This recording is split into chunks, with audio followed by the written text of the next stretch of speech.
Sempre me perguntam, Meira K, se acredito na liberdade e na liberdade religiosa como direito constitucional. Como você pode estar dizendo todas essas coisas contra a islamização e a remoção deles? E, gente, essa é uma pergunta muito boa. Ainda bem que não dependo só das minhas opiniões. Há muitas pessoas que também comentam sobre isso. Eu simplesmente não consigo acreditar que meu trabalho é real, que eu posso subir aqui e conversar com vocês sobre as melhores pessoas do mundo. Uma das melhores partes desse trabalho é conviver com vozes brilhantes. Claro, também lido com os maiores idiotas que existem.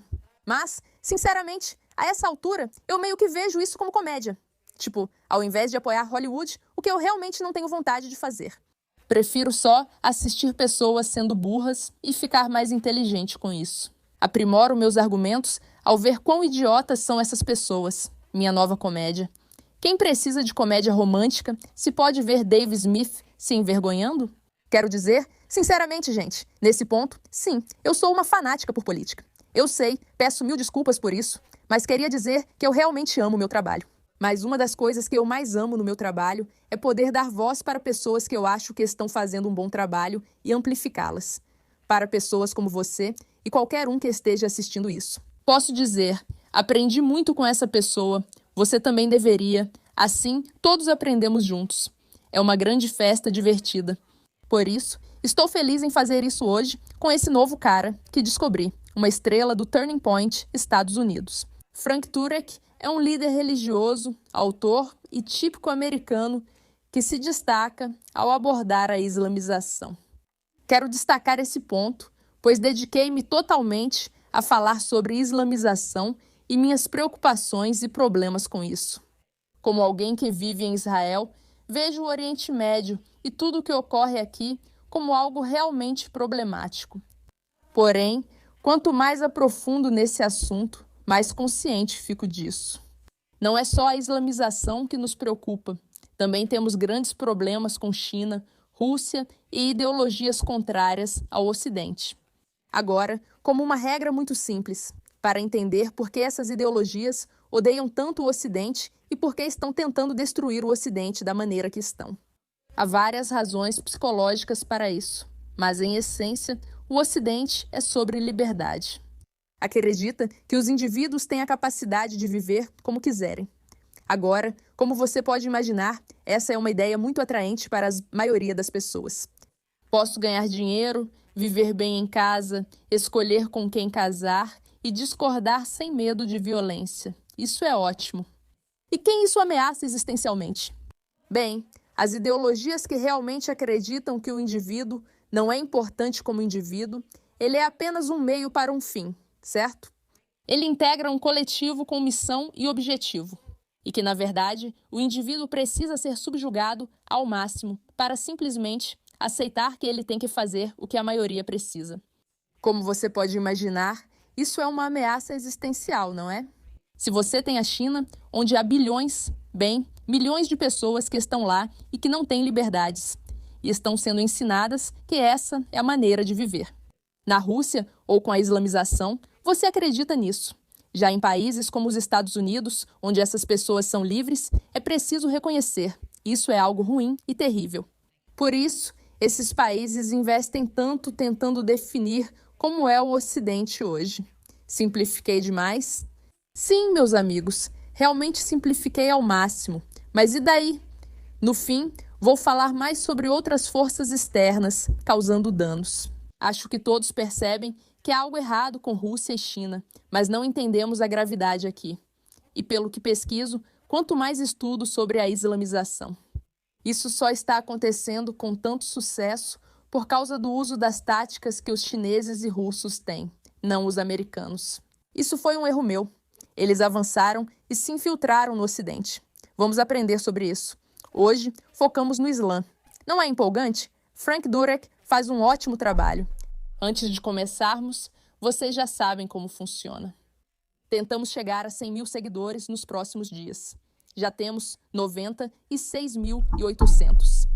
Eu amo todos vocês. Obrigada por estarem aqui. Obrigada por ouvirem meu cérebro completamente TDAH. Por ouvirem, curtirem, apreciarem, comentarem e compartilharem. Por favor, por favor, por favor. Se você ainda está aqui até agora, eu tenho uma coisa para te pedir.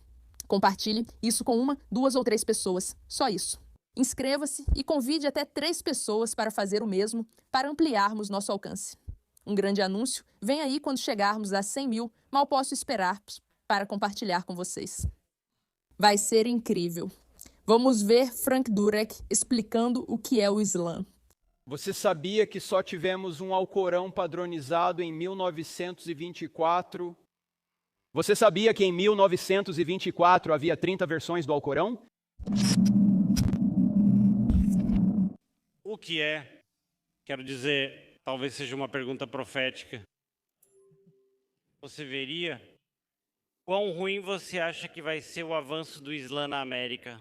Charlie estava muito preocupado com isso. Conversamos bastante sobre o Islã e ele tem razão ao dizer que o Islã não é compatível com a Constituição dos Essaouira. Amém. Alguns vão dizer, não acredito que você disse isso. Diga de novo, olha. O que é isso? Nós temos a primeira emenda que diz que você tem liberdade religiosa, mas essa primeira emenda não dá a um grupo a liberdade religiosa, para retirar a liberdade religiosa dos outros. Ou seja, não é uma emenda autodestrutiva, sempre preciso afirmar isso porque é verdade. Nem todos os muçulmanos pensam assim, certo? Muitos muçulmanos defendem a liberdade religiosa, mas nos principais países muçulmanos, eles realmente não têm liberdade religiosa. Você não pode ter uma igreja na Arábia Saudita ou no Irã legalmente. Você não pode ouvir o podcast Eu Não Tenho Fé Suficiente para Ser Ateu no Iêmen, porque proibiram por motivos políticos. Então, se você olhar para o Alcorão, para a história do Islã e para a história de Maomé, você não encontra liberdade religiosa. Você pensa que se não aceitar nosso ponto de vista, será cidadão de segunda classe ou perderá a vida? Todos os muçulmanos acreditam nisso. Quando então, por exemplo, quando os muçulmanos se tornam maioria em alguma região, normalmente a lei Sharia é implementada e nossas liberdades desaparecem. Então nós amamos os muçulmanos e queremos que eles conheçam a verdade, por isso precisamos fazer um trabalho melhor ao conversar com os muçulmanos sobre a verdade. E se você acessar nosso podcast de cerca de 2 meses atrás, eu fiz 2 podcasts longos com Jay Smith. Jay Smith é um estudioso brilhante, cristão e especialista em Islã.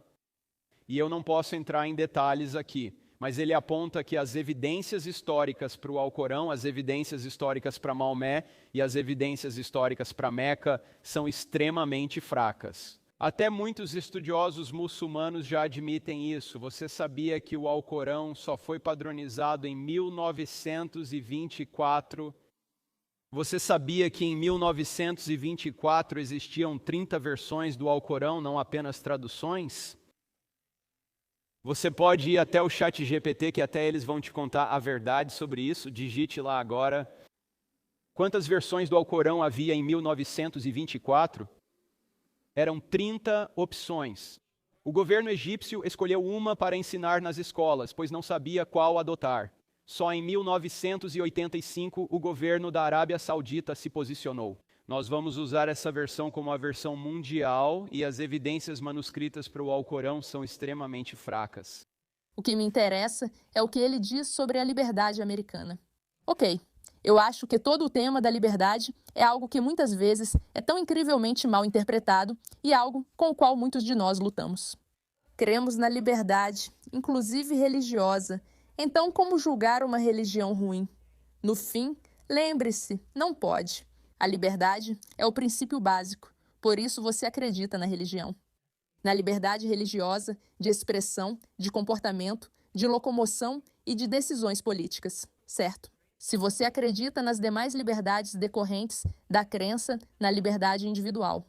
Se você apoia uma entidade que diz, eu não acredito nessa liberdade, você tem um problema e precisa lidar com ele, admitindo e entendendo. Acreditamos que as pessoas deveriam se locomover livremente, certo? Isso não é. Temos um entendimento. Pedófilos, assassinos e terroristas são pessoas que dizemos, sabe de uma coisa? Essa liberdade vai ser tirada de você porque suas crenças e suas ações agora significam que outras pessoas não estarão seguras por causa das suas liberdades. Quando você tem uma religião que decide deixar de ser apenas uma religião, diz: usaremos sua crença na liberdade religiosa para dominar e controlar internamente. É quando a liberdade religiosa deixa de ser para todos. E essa é a resposta simples, meus amigos. Você não pode ter liberdade a ponto de qualquer um poder fazer qualquer coisa. Isso é anarquia. Por isso, temos leis, juízes e forças policiais. No fim, a ideia de liberdade é importante. Ela deve ser aplicada para apoiar a liberdade, não desvirtuá-la. Qualquer coisa que prejudique essa liberdade não pode ser permitida na sociedade. É assim que é. Obrigada pela atenção a esse assunto, obrigada por me ouvirem e obrigada por estarem aqui conosco hoje. Enquanto buscamos entender argumentos complexos sobre religião e liberdade. Ser ocidental é valorizar família e filhos, não decapitações. Obrigada.